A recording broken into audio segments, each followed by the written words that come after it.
美国会众议院在投票罢免麦卡锡的众议长一职后休会一周，新议长选举定于本月10号举行。共和党内部的恶斗使美国国会在勉强避免政府关门的几天后，陷入了进一步的混乱里。麦卡锡为何成为美国历史上首位被罢免的众议长？谁有可能成为他的继任者？为什么说罢免议长仅仅只是美国乱局的开始？来看报道。在历史性罢免众议长麦卡锡后，美国会众议院进入了休会期。然而，两党的口水战却围绕前议长佩洛西被逐出办公室而持续打响。佩洛西3号被众议院临时议长麦克亨利通知，必须腾出国会大厦办公室。由于佩洛西当时在加州奔丧，无法脱身回华盛顿收拾东西，但美国政治新闻网注意到，当晚佩洛西办公室的物品已经被移至走廊。佩洛西作为前议长，在国会大厦设有隐秘办公室，门牌号是 H132。实际上，美国国会约有100个类似的隐秘办公室，供参议员和众议院少数高级议员使用。他们的位置没有在任何官方名录中列出，门上只标有房间号。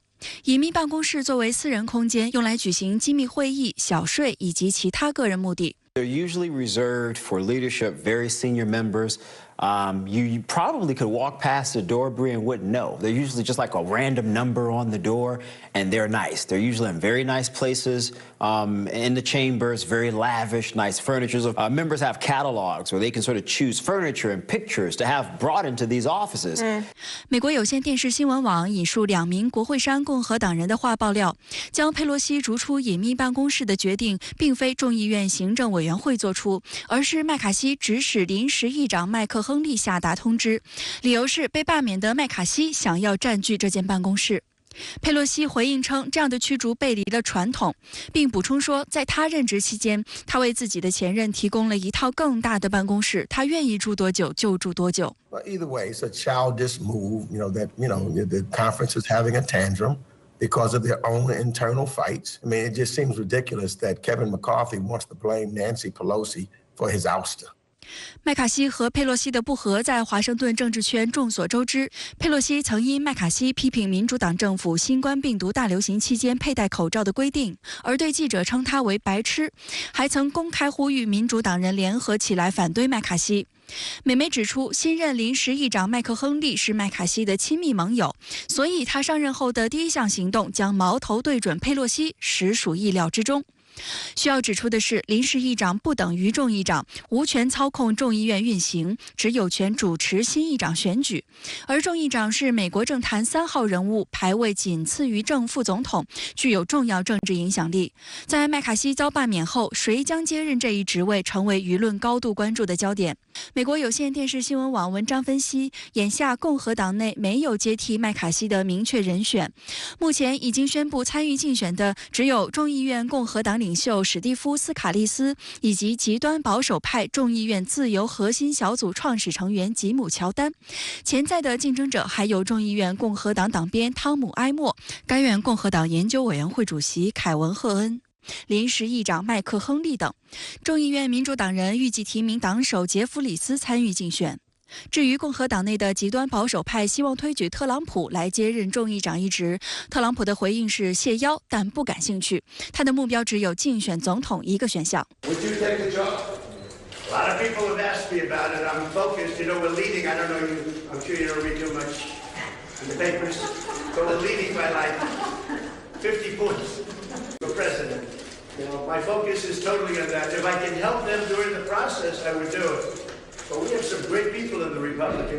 彭博社指出，众议院有200名共和党人明确表态称愿意继续支持麦卡锡重返众议长之位，但鉴于麦卡锡去意已决，众议院共和党领导层排名第2的斯卡利斯在这场角逐中无疑是个有力竞争者。It's still pretty much a mess, Chris. No one has made decisions in terms of who they're going to support. My colleague Scott Wong and I were able to report this morning that overnight, Congressman Scalise had been making phone calls, trying to make some initial inquiries to some of his his colleagues about how they would feel about him as a speaker. Of course, he's been getting a seemingly positive reception to that, given the fact that he is the current #2 Republican.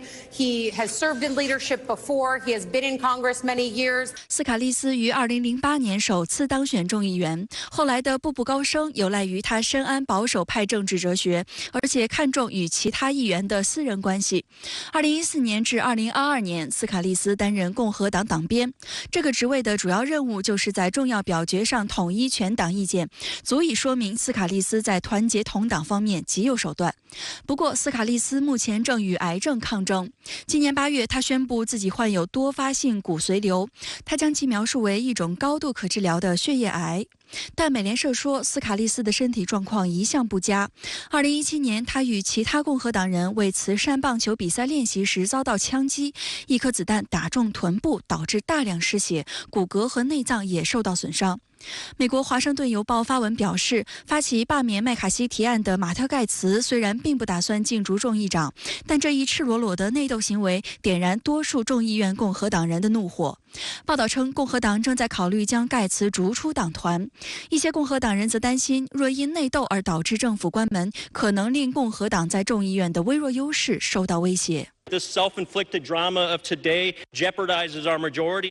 Republicans need to learn to stick together, and we need to learn that we got to fight the Senate Democrats, not each other, who want to get something done. 路透社直指，众议院目前已经处于冻结状态，无法处理立法事务，而新议长之争将消耗避免政府停摆的时间。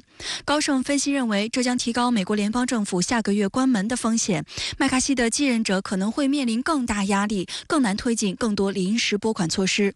美国有线电视新闻网以麦卡锡被罢免可能会伤害美国经济为题，警告称议员之间的斗争越来越恶劣，筹码也越来越高。国会山这次争吵可能会导致美国主权信用评级再次被下调，进而严重打击美国经济。在美国权力体系，包括美国国会运作过程中，众议院议长这是一个权力的核心。随着现在议长的空缺，很多立法的程序，包括了一些财政拨款还有一些涉及到社会、经济、贸易各个方面的，势必会对美国的整个的政治经济的运转会产生非常严重的这种冲击或者是不利的影响。更多的舆论担忧，罢免议长只是美国乱局的开始，因为在美国政治中，党争一直是主题，而党争的本质是否决政治及反对对方所做的一切，而不是就事论事的解决问题。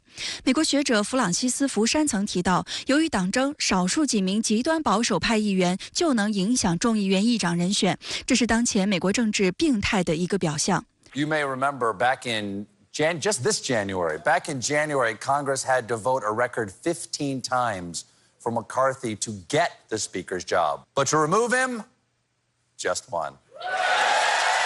That's progress, Kev. 实际上，这次的罢免风波一定程度上有着必然性。